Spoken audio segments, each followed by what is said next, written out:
about Hillary. Happy New Year. A bombshell report from the New York Times reveals that one of Hillary Clinton's wealthy friends paid $500,000 in an unsuccessful effort to fund women willing to accuse President Trump of sexual misconduct before the 2016 election. Susie Tompkins Buell, the founder of Esprit Clothing and a major Clinton campaign donor for many years, gave the money to celebrity lawyer Lisa Bloom, who was working with a number of Trump accusers at the time. Bloom solicited donors by saying she was working with women who might find the courage to speak out against Trump if the donors would provide funds for security, relocation and possibly a safe house, the Times reported. Fox News reports that former Clinton nemesis turned Clinton operative David Barak also donated $200,000 to the effort through a non-profit group he founded, the paper reported in an article entitled, "Partisans, Wielding Money, Begin Seeking to Exploit Harassment Claims." Bloom told the Times that the effort was unproductive.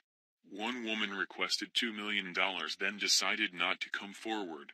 Nor did any other women.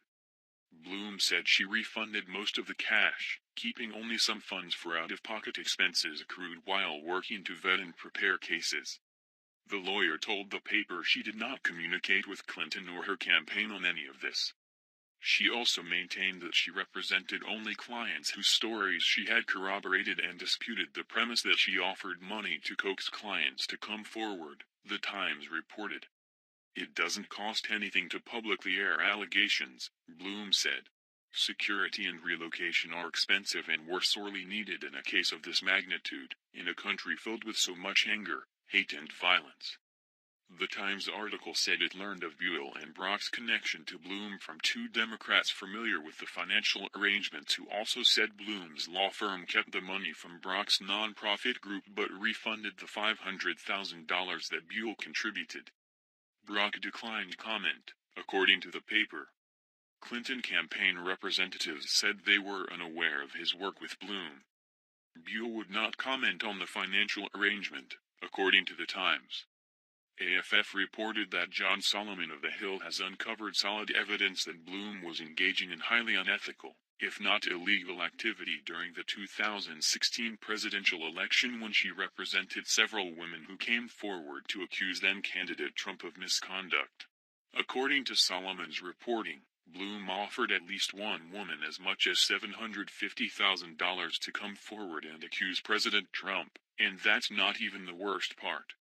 Text messages between the woman, who asked to remain anonymous to protect her family, and Bloom reveal that Bloom was working with a clear agenda, and it wasn't to get justice for the alleged victims. Their texts and emails indicate Bloom held a strong dislike of Trump, though. Bloom is the daughter of Gloria Allred, another prominent attorney who is representing a number of women who have made accusations of sexual misconduct against Trump. In an email to the unnamed woman, Bloom said that her story was further evidence of what a sick predator this man is, referring to Trump. That's not even the bad part. Later on, the woman and Bloom were talking through text when Bloom stated that time was running out. Time for what, you might ask? To derail President Trump's campaign. That woman, Harth's friend, went back and forth for weeks with Bloom in 2016 about going public with an allegation of an unsolicited advance by Trump on the 1990s beauty contest circuit. Give us a clear sense of what you need and we